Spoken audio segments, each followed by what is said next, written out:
Hey everyone, and welcome back to Country Music Made Me. Thank you so much for joining us once again. If you haven't already, please be sure to check out our website, countrymusicmademe.com. There you can listen to all of our episodes and also sign up for our newsletter to receive exclusive content straight to your inbox. Just head over to countrymusicmademe.com and hit that subscribe button. Now, if streaming is your thing, you can also find us on any streaming platform. So just head over to your favorite, search Country Music Made Me, and give us a follow there as well. On today's episode, we are excited to welcome Brandon Davis. Now, Brandon grew up around music. His father was very musical. He was in a band himself, and he once opened for Garth Brooks a couple of years before Garth really took off. But along the way, Brandon never saw music as a career. He took the smart route. He went to university, he got a degree, he got a good job, and he met the love of his life. He felt like he was living the dream.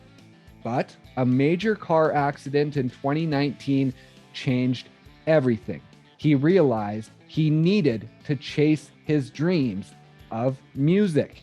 He did that, and he has exploded onto the scene over the past 2 years, and he is getting set for the biggest moment of his musical career, and that is opening for Tim McGraw on the road this summer. So please enjoy our conversation with Brandon Davis.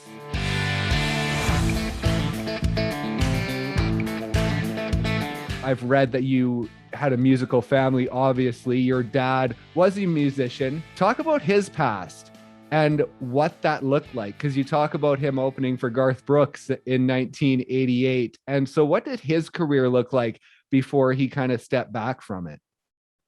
So with my dad, he grew up watching my mama and papa play a lot of gospel music. They toured around doing a lot of different churches.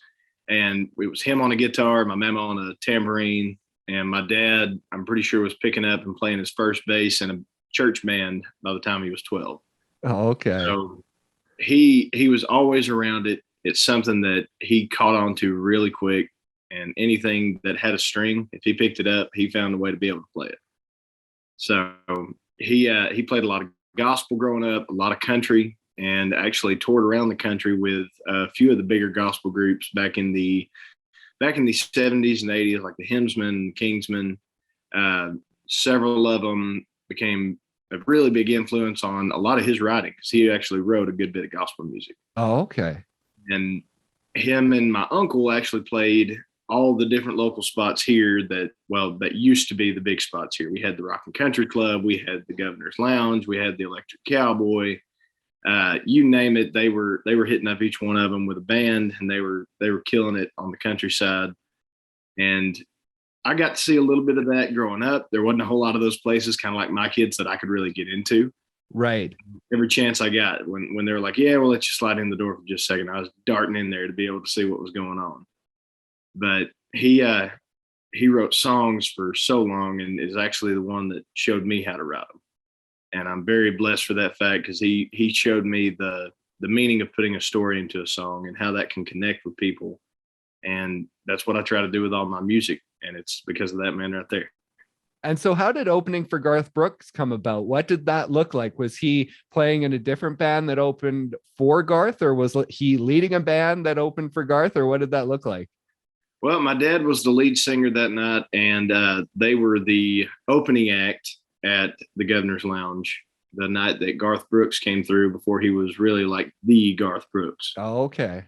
And nobody really knew what to expect out of that night. And my dad didn't know who the guy was yet. So he wasn't, having that moment of, oh, this is who I'm getting to open for. It's just like, oh, well, some guy named Garth Brooks is coming to town. He's going to be the headliner tonight, and they're wanting us to play. So let's just go open for him. Oh, okay.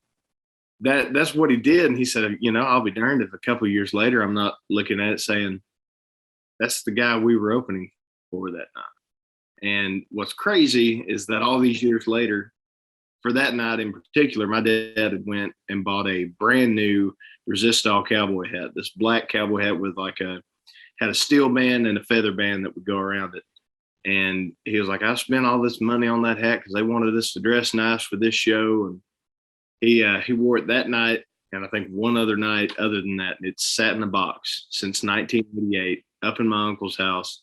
And all these years later, my uncle come walking up with this great big old box and said, "Here, I want you to have this." And I opened it up. My dad looked at me and said, "Well, that hat was bought to play a opener for Garth Brooks back in '88." And he said, "Now you can see who you're able to wear it for when you open." Oh, wow. It's like it's yours for the taking. So all these years later, that hat's still got life, and it's still sitting right here up in the house in my closet. That is amazing. And you're more of a ball cap guy, but when you hit the road with Tim McGraw, will you maybe break out that cowboy hat to carry that tradition on? I don't know. We might have a little bit of a reveal coming. Who's to tell? Can't say Awesome. the when or the how, but we got some plans. That is amazing. And so when you were young, what did your dad's musical career look like, and how did that influence you in those first, 5, 6, 7 years of your life that you can remember? So whenever we were growing up, my dad played a lot of music late at night, throughout the night, and would almost kind of sing till the early hours of the morning, come home, barely get an hour or so of sleep, get up, go to work and work all day, and then start the process over again that night. And played a lot of baseball growing up too, and that had a good bit to do with it as well. Making as much money as he could to make sure he could support anything that I was wanting to chase, whether that be sports, music, what have you. And for me, it was just really cool to know, like, hey, guess what? My dad's getting up on a stage tonight. Now, I watch my kids thinking of it the same way, and I try to give them every chance they can to get up on the stage, which I thought would kind of stage fright them a little bit. Right. Apparently not. You put them in front of several hundred people, and they're just like, "Yep, I'm gonna do what he does. I'm gonna get on the mic and let it rip." But that influence comes directly from having that same childhood, watching my dad do all these things with music, and being able to pass that same tradition on to my kids, say, "Look, this is what I love. This is what I'm passionate about, just like your pops was. And, maybe one day this is something that you end up doing the same thing." That's awesome. And you've talked about the fact that you basically have had a guitar in your hand for as long as you can remember. And so what are the first memories you have of picking up a guitar and just having that feeling of how awesome it was to have it in your hand? One of the first memories I have that I really remember vividly was it was probably one of my best days and saddest days, to be honest, because I was in third grade, and my papa had asked me to come down to his living room studio that he had down in front of the house, and we were going to record whatever I wanted. It didn't matter what the song was. He was going to break out his guitar. I was going to break out mine. He was going to pop a cassette tape in the recording deck, and we were going to record something. And I can't remember every single song we played, but I do remember the last one. And the last one, he pulled out a blue Takamine guitar, one of the most beautiful things I'd seen at the time, because I was a big Dodgers fan, and that was pretty blue. And he played "You Are My Sunshine." That was the very last song that he sang on that tape. And unfortunately, the next day, he had to be rushed to the hospital, and my papa ended up passing away. Oh, wow. But the memory that I got to have spending that whole day doing nothing but playing music, on a little first act guitar that I couldn't even make a chord on, but just getting to have all that time just flogging on the strings and belting out whatever I could sing, which I'm pretty sure at the time, and don't get me wrong, I'm a fan of Grease, but I'm not as big of a fan now as I was when I was in third grade. Let's put it that way. I was singing all kinds of songs from the movie Grease, like John Travolta, because I thought he was a cool guy, and that was one of the best times that I can ever remember, especially being one of the first to have ever picked up a guitar. That's amazing. Like it gives you chills, just those moments that it was meant to be, right? You were meant to be in that studio for that day with him because of what was to come. It's just, yeah, that's amazing. Yeah, it was a blessing that I couldn't even understand at the time. And I look back now, and it really hits. And do you still have that tape? I do. It's at my parents' house. I don't have it with me, but they do. That's amazing. And so, with all of that music around you, when's the first time that you can remember like music really becoming something more than maybe just listening to it in the car or in your bedroom, but something that really resonated within you and made you feel feelings? The first I think I've said this story more times than I can count, but it kind of hit me the same way that it hit my dad, but it hit him like a revelation of really bringing that feeling back to him, and that was with the song "Chiseled in Stone" by Vern Gosdin, because he was driving me to baseball practice, I believe, and we were in his truck, and he had a CD of Vern Gosdin. He popped it in and said, "Look, I want you to listen to this song and really understand the words and the story that he's telling the entire time that he sings it." And I sat back and listened, and it just kind of blew me away, like how a song could literally paint an entire picture in my head as to what I was seeing the guy singing about, even though there was nothing in front of me to do that. And my dad said that this is how it hit me. He said, I was, back in the 80s, I heard this song come on the radio and I was on my way back home. And he said it was the middle of the night, but I just pulled the truck over on the side of the road. He said, because I didn't want to be distracted. I just want to keep listening.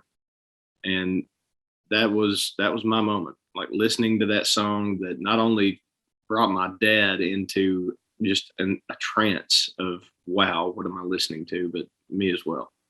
Right. That's awesome. And I wanted to ask you, growing up in Chattanooga, about Highway 58.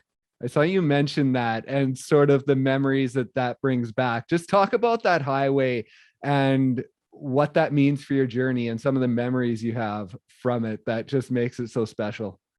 Man, that highway was what I ran up and down from the times I was being carpooled with my mother to get where I had to go, all the way till I was, driving my little 97 Buick LeSabre or my '03 Ranger. Like I was barreling down that highway trying to get anywhere that I thought any of my friends were going to be, anywhere I could find somebody to play a little bit of ball with. And in fact, I mean, that highway leads all the way out just about to the little Opry House that we started back in 2010 out in Birchwood, Tennessee, too. And so much life has been lived on that road because it's the road I learned to drive on. It's the road that I was told never to go near when I was little. Otherwise, I couldn't play in the front yard by myself.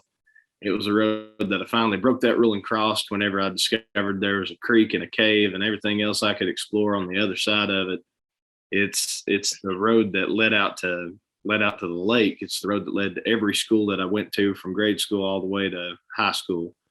And there's so many memories I could go through and just keep pouring out and pouring out and pouring out. But the bottom line is it's got a good 18 years of my life locked in a stretch of asphalt and white lines. And so that highway, when you're songwriting, how often do you go back to those times? Quite a bit. I've got an entire song that we just got done dedicating to that highway called Tennessee 58.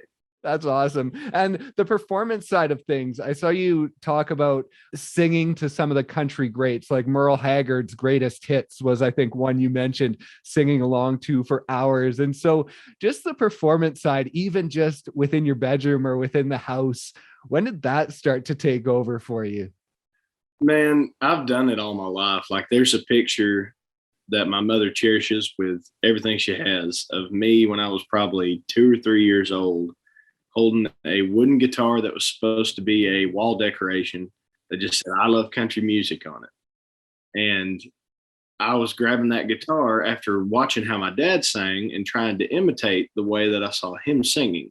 So it's just a picture of me holding this thing, acting like I'm strumming it, just mouth wide open, eyes closed, trying to belt out whatever that 2-year-old was thinking about at the time.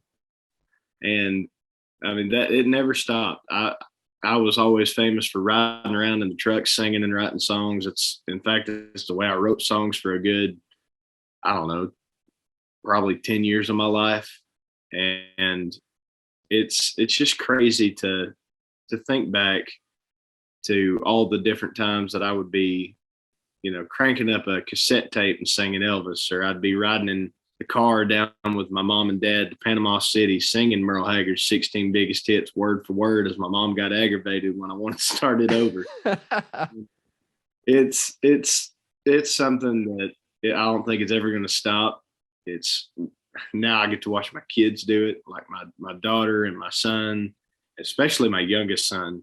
They run around the house singing constantly. If I ever get my 2-year-old in the truck, he can sing louder than the radio, no matter how loud I crank it. So it's a blessing that I hope I've passed on to my kids and that they get to enjoy. That is amazing. And now let's talk about that sort of inspiration of music. And as we've talked, it's probably hard for people to believe that you didn't, leave high school and move to Nashville and chase this music thing. But that's not something that you did. For people who don't know your story, it might be surprising. But growing up with all this musical inspiration around you, was there a time when you thought you wanted to chase it, and then a time where it was like, nope, that's not going to happen? Like, was there a switch somewhere within your childhood where that went off? Well, my dad told me, actually back, I believe, when I was in high school, of a time back in, I think it was between 85 and 87. He had a guy that offered him a chance to come up to Nashville, sit in with a studio band, record 3 songs. The guy was going to pay for all the production, get it all taken care of, get all the vinyl made, sent out, and pitch my dad to, whatever record labels that the guy had connections with. So my dad did that. He went up, took that chance. He said it was amazing, get to play with these guys. He said everybody just picked up on the songs like it was nothing. He said I really felt like a professional for a day. Right. He said, and then when we got done, I went back. I had an 8-track that he sent me with that I got to keep a copy of, and then I never heard from him. Said, and I figured, well, that means the guy either took off and doesn't want to fool with me. He said, or maybe I'm just not good enough. And so my dad went from chasing it as a profession to just chasing it as a means of doing what he loved. Oh, okay. And for him, that was good. He just enjoyed music too much. He didn't want to quit it. He just didn't want to be the one getting his dreams crushed. And for me, I was like, well, wow, if I knew how my dad sang, I was like, if they didn't want him, they ain't gonna want me. Ain't nobody gonna be chasing after this guy. I was like, but if I do want to try, like, how do I even do it? How do you get a song you wrote to somebody that wants to hear it? How do you sing in front of somebody that might take you somewhere? And I didn't know the avenue. I didn't know the business. I didn't know where to go to even get started, but I knew I could play baseball, and I knew that I loved doing stuff in engineering. And at the time, those were the 2 things I went after, and just kept music as the hobby. But the revelation kind of hit me again in college, saying, you know what, let's just give songwriting a chance. Maybe I don't have to be the artist. Maybe I can be the guy behind the song and just see what happens. And I sent off a little 5-track demo CD that I burned from a voice recorder that I recorded me and my guitar on, of 5 different songs, typed them up, sent them off to Paramount Song for the submission that they had. Right. You could submit however many songs. If they liked them, they'd get back in touch with you. And they sent me back a contract that they wanted 4 of those songs. And I was like, oh, that's great. That's awesome. What do I need to do? I said, you just got to pay us $200 per song, and we're going to get somebody to sing them and play them, and then we'll try to pitch them if anybody wants them. I was like, I work a part-time job at Tractor Supply, and that's 2 paychecks. I was like, I ain't got that to do. I got to have gas in the car, food to eat. And I was like, plus my daddy told me that, if somebody loves what you do, they're not going to make you pay them to do something. They're going to bring you in and want to work with you. And they said, well, that's just not how we work on this. I said, well, then I guess, burn the CD and shred the papers, and I'll try again at a different date. So appreciate y'all and have a good one. And I just thought from there, let's just move past it, keep with getting this degree. And I went after that stable job and managed to land it. And a little further down the road, met the woman of my dreams, managed to land her. And she came with two parts of my heart that now I've gotten to watch grow from little babies all the way to a 7 and a 6-year-old, which still blows my mind. But I thought I had what I needed. I had the job and I had the family. You know, what more can a man want? But that that's kind of how it felt. You know, how do you chase after something you don't know how to chase for, and that people really don't give you an avenue to? Right. And now, before we get to the reason that you are chasing it, you mentioned the two little angels that came along with your wife. You are a bonus dad. I want to just get your feelings on being a bonus dad, and when it was like, oh man, they're not mine, but yes, they are mine. And I love them more than, country music. Man, so the first time I got to meet either of them, it was just my son. And I was helping my wife and, well, at the time, girlfriend, helping them and her mom paint their new house they just moved into to rent. And in the back room, when I got there, she had already been painting all the walls and she was trying to paint the corners. And I look on the floor and there's little Brantley. We still call him to this day, still call him Bubba. But there was Bubba running around the floor, just crawling as fast as he could go from one corner to the next. And I saw that all the paint was wet, so I spent the next hour of my first meeting, getting to meet my boy and pulling him away from the corners, putting him back in the middle of the room. He'd fall off, pull him away from the corner, put him back in the middle of the room. And finally, I couldn't get him to stay away from the paint. So I was just like, you know what, come here. Picked him up and I laid down on the ground and just put him on my chest. And this little angel that God sent to me that I never met before in my life that day looked down at me and changed my entire world. Because it was me looking up at the rest of my life. Like, looking at this kid made me realize that, wow, like I just literally found something I didn't even know I'd lost. And here it is. Like, this is what I'm meant for right here. Like, you are it, dude. Like, I'm so thankful that I am getting to be here. And now I've watched this little kid that I pulled in and out of the corners to keep from touching paint, that's turning 6 years old tomorrow, grow up to be an amazing young man. And he surprises me every day. And the same with my daughter. I mean, one of the first times getting to be around her was giving her a Valentine's Day gift that was this big old, like, dinosaur looking stuffed animal that I found at Walmart. And it was twice her size, but she wanted nothing more than to drag this thing from the car into the house, all the way up the steps. While she fought with it, I looked and couldn't believe that something so small could make you feel so much love. Like, you never understand the kind of love that you have for anyone until you start loving your kids. That's awesome. So in your life, you have a good job, you have an amazing family, you think you have it all. And then February 28th of 2019, everything changes in the flash of an eye. You are hit head on by a distracted driver. You're rushed to the hospital. They discover that you have 3 lacerations to your liver and a ruptured colon, and you have to go under emergency surgery, or else you probably aren't going to make it the night. So within that experience, it's a huge one. Tell me the last thing you remember before the accident and the first thing you remember after. So the last thing I remember was I was behind a white truck and had a green light to go, started pulling through. And as soon as I got just a quarter of the way into my turn, all I can remember is lights got real bright right in front of me, and it was headlights coming straight at me.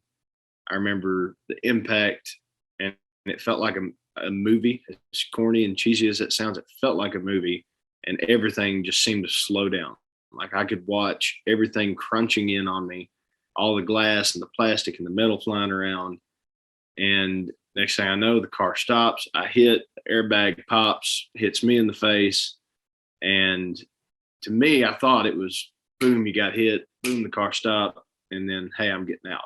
But apparently it was me sitting there for, 20 to 40 minutes unconscious. I don't know exactly how long. And by the time I woke up, I finally started hearing a tapping on the window. And it's the first thing I remember when I did wake up was an off-duty cop tapping on the window saying, "Look, I'm glad to know you're okay. You're awake. Can you unlock the door, unbuckle your seatbelt? We're going to pry this thing open and get you out." And, you think you're fine at the time. You haven't really gotten up and moved around to feel whether or not you are okay. But I just knew my nose hurt from the airbag. And I buckled my seatbelt, unlocked the car, helped him shut the door open, had the engine kind of sitting in my lap. So I had to shimmy out from under there and finally got out.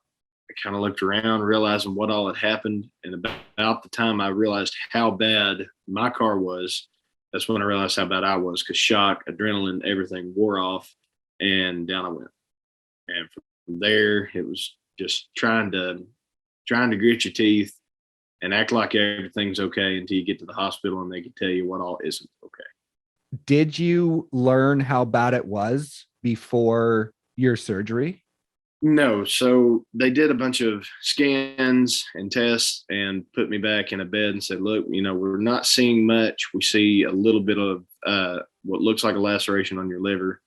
But aside from that, you should be good. We're not seeing anything on the screen, and the laceration that'll heal itself." And I said, "Okay, so what do we need to do next?" I said, "Well, we're going to have to take you for a scope because there's things those scanners can't pick up." And to me, I thought, hey, we're going to go in here. They're going to do 2 different locations for a scope. I'll wake up. I'll be good. Be out of here next day or so. And when I woke up, that was not the case. And I had a cut from about midway down my abdomen, down below my belly button, and a folder that pretty much said, "Hey, here's what we had to do, and here's why."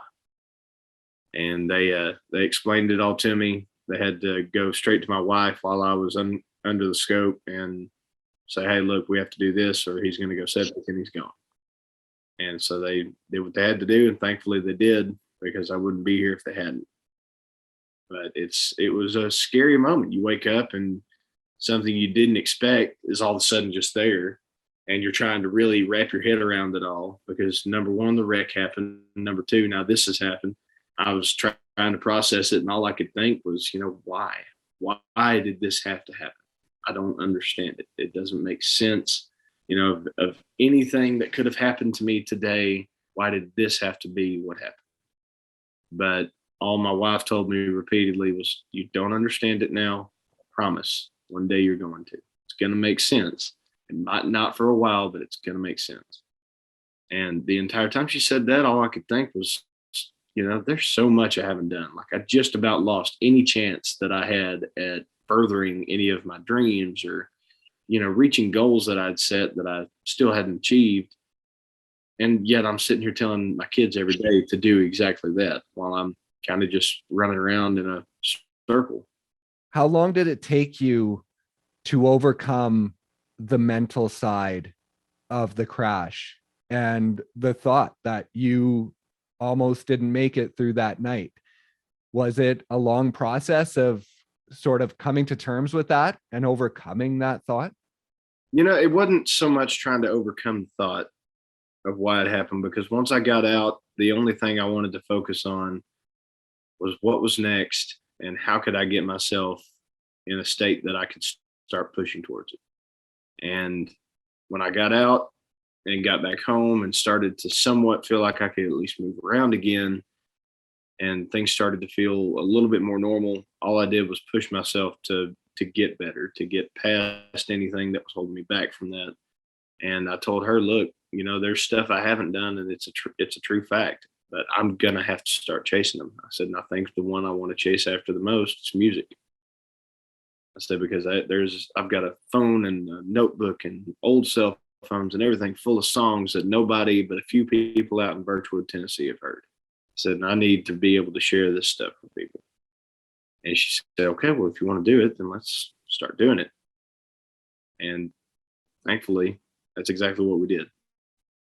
And so you have this motivation to do this because of what happened. But when you were looking at it and the sort of reality of starting a country music career, like you say, when you were younger, you didn't know how to start. You had no idea where to go and what to do. And so at this point, when you have this motivation, was there also a scary part to it, an anxiety part to it of, I want to start this, but how the heck do I do it? Oh yeah, man. I was still back at ground zero. I had no idea what we were going to get out of what we were chasing. I just knew I wanted to chase it. And we went kind of I guess what at the time was the typical route. We made a Facebook page for it. We created a YouTube channel for it and started posting videos that my wife would film on YouTube. And then we transfer those videos, post them up on Facebook. And we started calling anywhere that did live music locally and started asking around to see if anyone would let me come and play a set. Luckily, we had several people that took us up on the live offers. We had some hits on YouTube, a few more on Facebook. This one Christmas song I put out really kind of registered with some folks, and at the time got like 4,000 views, which to me was huge. I thought that was amazing to see 4,000 people had listened to my song. It was more than I ever dreamed of. And unfortunately, as soon as we got into this, and we really hadn't gotten anywhere yet, we were just playing local shows and posting to whoever might listen online, COVID hit. Right. And right in the midst of a pandemic where I'm feeling like, hey, I've got live shows, people are watching me, to, well, they're not doing live music anymore. So there went that. And we were just kind of stagnant on social media at the time. We didn't have anything kind of taken off, and the audience wasn't huge, but it was there. But then as the pandemic progressed, more people started getting on their phones, as did my wife. And she was like, well, you know what? I've been researching something, and I think I got a new avenue for us. And I asked her what that was. She says, TikTok. I said, nope. Sorry. Like that, I've seen the app. She goes, what do you mean you've seen the app? I was like, well, I've seen ads on Facebook. I was like, everything they show is just people doing these wild and crazy looking dances, and or showing like somebody trying to be funny or do a magic trick. I was like, I got 2 left feet and dad jokes. Ain't nobody gonna want me on that app. And it took her a while to convince me. How long was it? Let's see. She probably started getting me interested or trying to pique my interest on it in about late April to the start of May. And that entire month of May, she was like, get on it, get on it. There's all these people on it. I was like, nope, I'm good. We've got Facebook and YouTube. I was like, they only give you 60 seconds on TikTok. What am I going to do with 60 seconds? Songs are 3 and 4 minutes. And she said, it doesn't have to be a whole song. You don't have to sing for that long. And I was like, well, I like everybody to hear the whole thing. She goes, well, nobody listens to the whole thing. And finally, she had me cornered. It was Father's Day, June of 2020. She said, I'm breaking out my phone and I'm filming you. I don't care what you sing.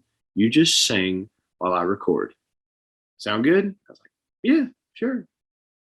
So she got a few videos on the way home, and we got home and she made a couple more. And the next night, I'm just trying to grab a bottle of water, and I hear her come like running up behind me, hollering, baby, baby, baby.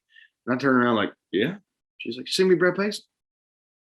And I just pretty much did what I was told. She said, Brad Paisley, I'd sing a Brad Paisley song. She said, Dirk Bentley, I'd do that. And then Chris Stapleton and so on. And she was all the while taking these videos she was taking of me and posting them to TikTok and trying to see what she could get. And next thing you know, she wakes up and says, hey, look, I did this. And I looked and I was like, oh, wow, that one's got 1,600 views. She goes, yep. And all you had to do was just sit there and drink a bottle of water in front of the fridge. So see how easy it can be? 1,600 views. That's more than you've gotten in 2 months. I was like, yeah, that's great. And I was like, well, what's that?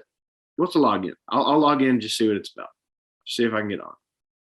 And I got on it, got to work, started thumbing through it, and clicked over to the page and looked at what the views were, and I freaked out and called her. I was like, "That video's at 20,000 views.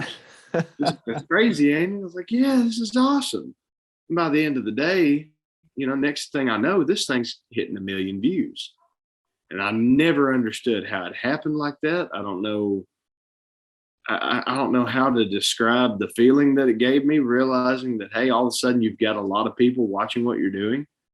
But the fan base started growing crazy after that. We went from no followers to, within a couple of weeks, we had over 180,000 followers and growing. And I think within the first month we hit 300K. And she looked at me, she goes, "Look, all this is really taking off. There's a lot of people watching you right now, and people requesting your original music, wanting to hear more covers, wanting to see you at shows. If you're going to do this, it needs to be now. So the question is, do you or do you not want to chase after this? And if you do, let's get serious about it." And I said, "Yeah, let's do it." And so what did that look like? Because even at that point, yes, you have this fan base on TikTok, but did you still have any thought of how to turn that into success and how to turn that into something within the business of country music? Not yet. We had not figured it out. We still didn't even know how to record music yet. Like, I knew how my dad did it growing up. I knew how my uncle did it. But to get a song that you fully recorded that sounded like radio sounded and get that out and distributed to where you actually have a song on like iTunes or Amazon Music, we had no idea what to do. And we just started asking any and everybody, how do we do this? What's the steps it takes? And thankfully, a producer reached out that was based in Nashville, originally from Ohio, and his name was Jacob Frisch. He said, "Look, man, I love what you're doing. Been watching your TikTok and now your Instagram grow, and I would just love to have the chance to work with you." He's like, "If I can produce a song for you, I would love to, and I won't charge a production fee. I'll just get you some musicians to get on the track. That'll be that." I was like, "That's good," because I'm strapped, man. I can't hardly afford to get this music recorded because what I do for a day job is what's paying the bills, and TikTok ain't paying no extra. Right. He said, "Well, let's figure out the song you want to do and let's make it happen." And November of 2020, we got to release our very first single. In fact, my wife actually pulled up a YouTube video to learn how to run Pro Tools just to record my vocal. And we went and bought all this little the recording equipment we could that was basic enough to get us by, which the mic I used for that first song, I'll still never believe we got the sound out of it. We did. Thankfully, my producer was good at not making a cheap mic sound cheap. Right. But we just did what we had to do. We recorded the vocals in the master bedroom closet here in the house, set up a mattress and some blankets on the walls, and kind of made it our own little recording booth and made it happen. He pulled the musicians in, and next thing you know, we've got a single out for the entire world to listen to. And I was over the moon. Like, I could look myself up on iTunes, and there I was. And that was when this TikTok and Instagram, this whole social media journey kind of started to transform a little bit to say, well, now we actually have music. We're not just somebody singing covers or somebody singing in videos online of original songs. Like, they can go look up this song and play it. And that was a big turning point. And you talked about growing up and your dad having the bad experience in the industry, and then you with your demo songs trying to get them somewhere and having someone tell you that you have to pay to do that. And so when you had Jacob approach you and say, "I'm going to do this for you for free. I'm not going to make you pay for the production of it." How did that make you feel in that moment of finally having someone trusting in your music that they were going to do this for you and they weren't necessarily asking for something in return this time? Man, it was hearing my dad's words all over again. Like, if they believe in you, they're not going to ask you, to pay for something that you're going to be putting your heart and soul into. And when Jacob said that he would comp the production, I was like, this is just right. Like, this is what it's supposed to be. It's like, I know it ain't gonna be this way every time, but this is the moment. This is my chance. Let's take it.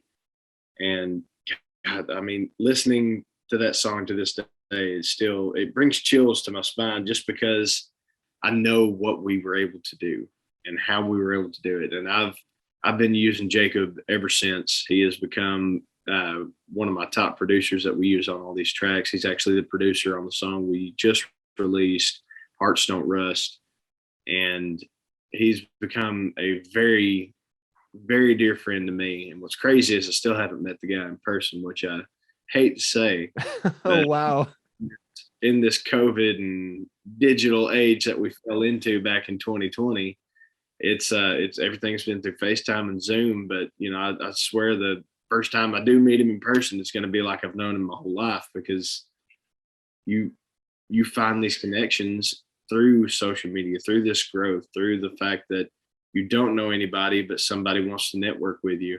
And all of a sudden this little spider web of this like village of people you build, of songwriters, producers, musicians. And, this guy knows somebody else that's connected with music who's going to connect you with them. And you build this entire family around you that at first, if you hadn't have just done one thing, like post a video to TikTok or, start a Instagram account for your music, stuff like that doesn't just fall in your lap. It happens, and it takes just putting yourself out there. And thankfully we put ourselves out there and the right people reached out, and here we are almost 2 years into it with more friends and family from it than we could have ever imagined.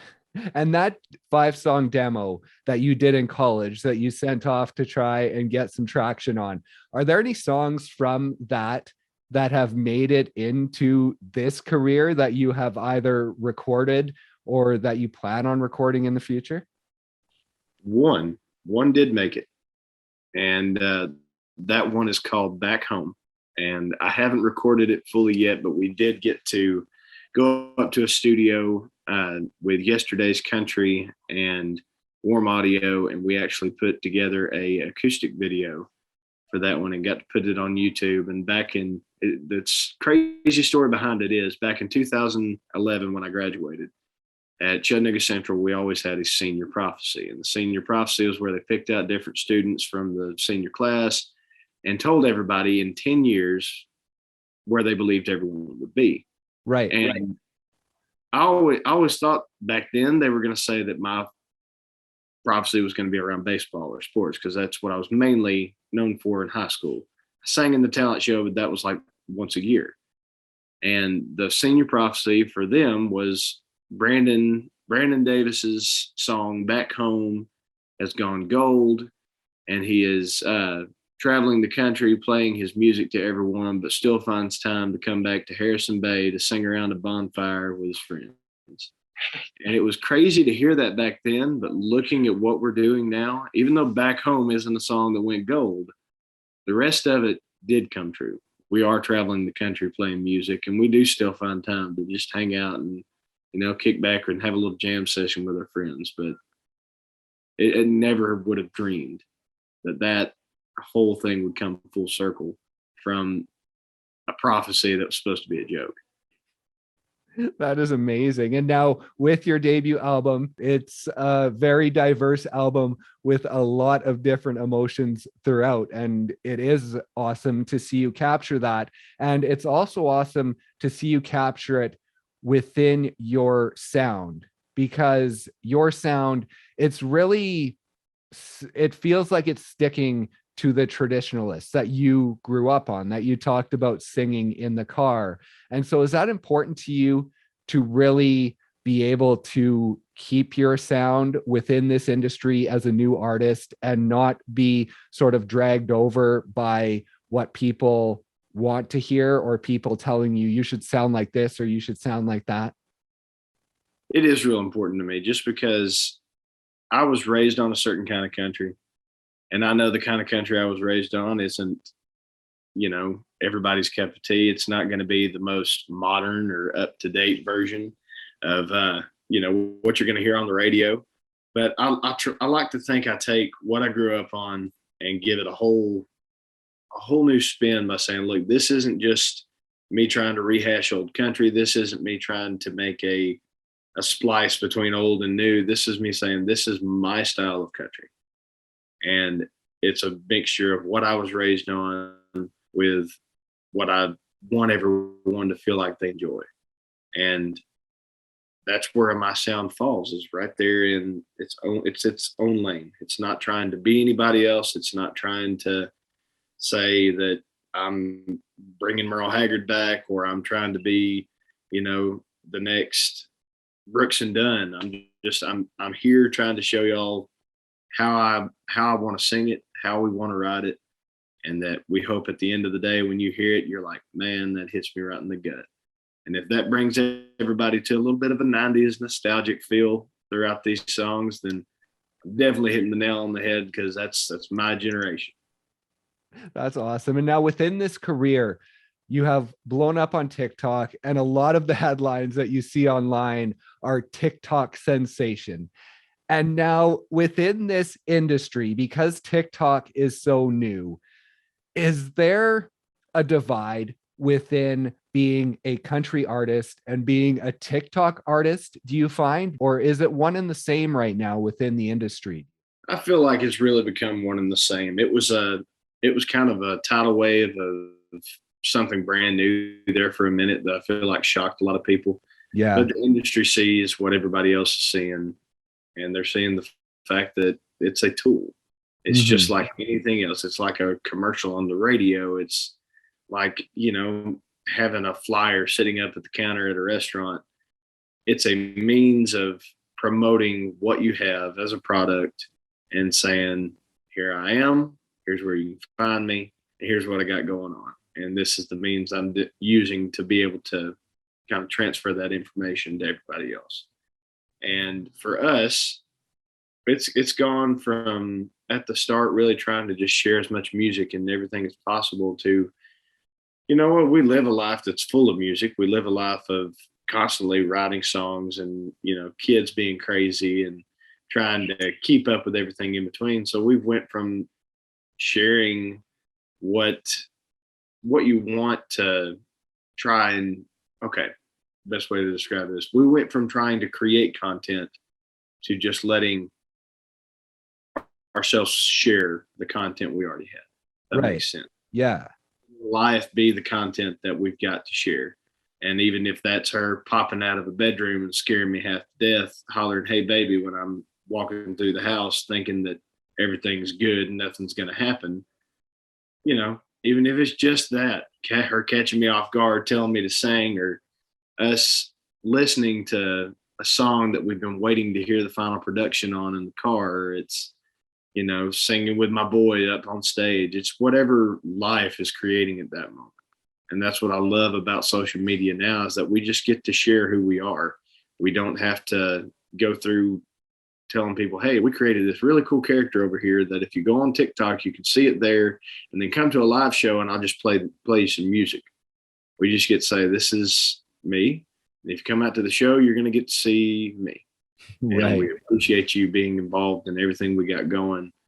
And that's amazing on my part, because there's so many people that have come in showing that love and support and telling us how much just us sharing parts of our day, or us giving them something hopeful or something that makes them smile, like that's what it's all about. We've connected with people through this platform on TikTok, Facebook, Instagram, YouTube.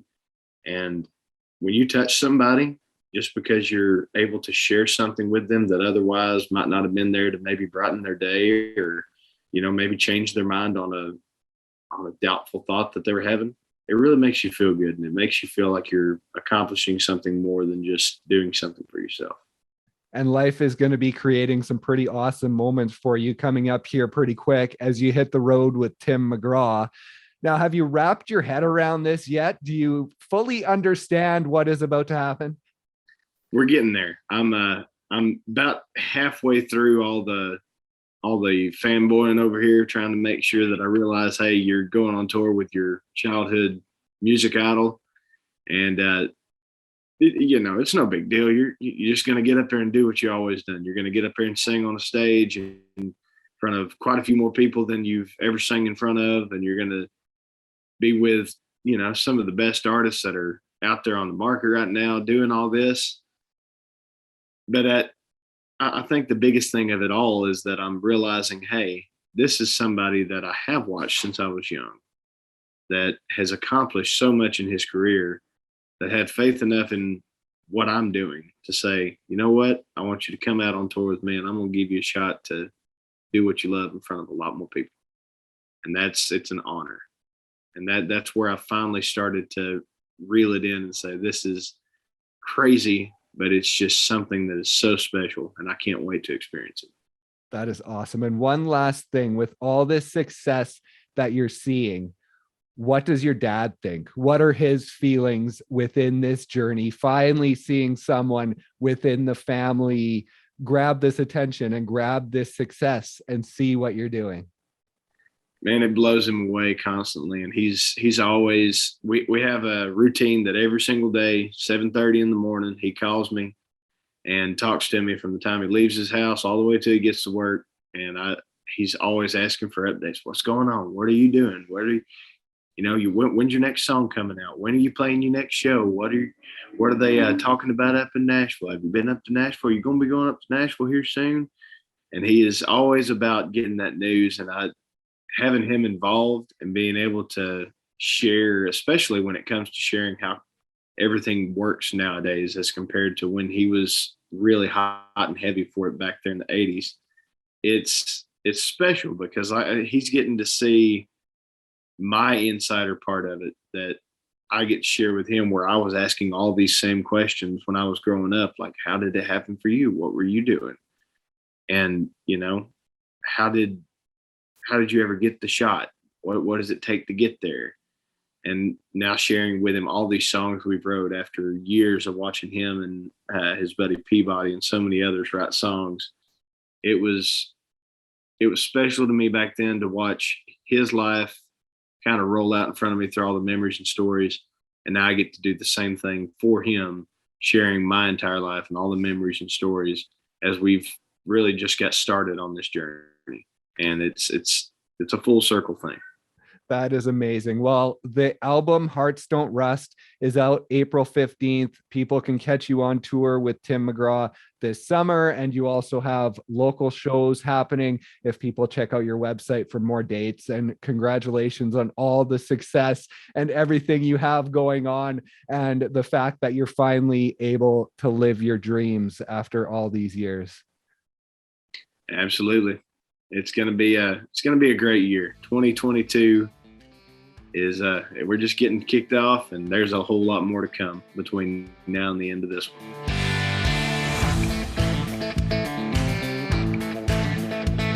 Thank you once again so much for listening, and thank you to Brandon for stopping by and sharing his story. Be sure to check out Hearts Don't Rust when it's available in April. Please also be sure to check out our website, countrymusicmademe.com. There you can listen to all of our episodes and also sign up for our newsletter to receive exclusive content. Just head over to countrymusicmademe.com and hit that subscribe button. You can also find us on any streaming platform, so if streaming is your thing, just head over to your favorite, search Country Music Made Me, and give us a follow there as well. Thanks so much once again for listening, and we'll see you next time on Country Music Made Me.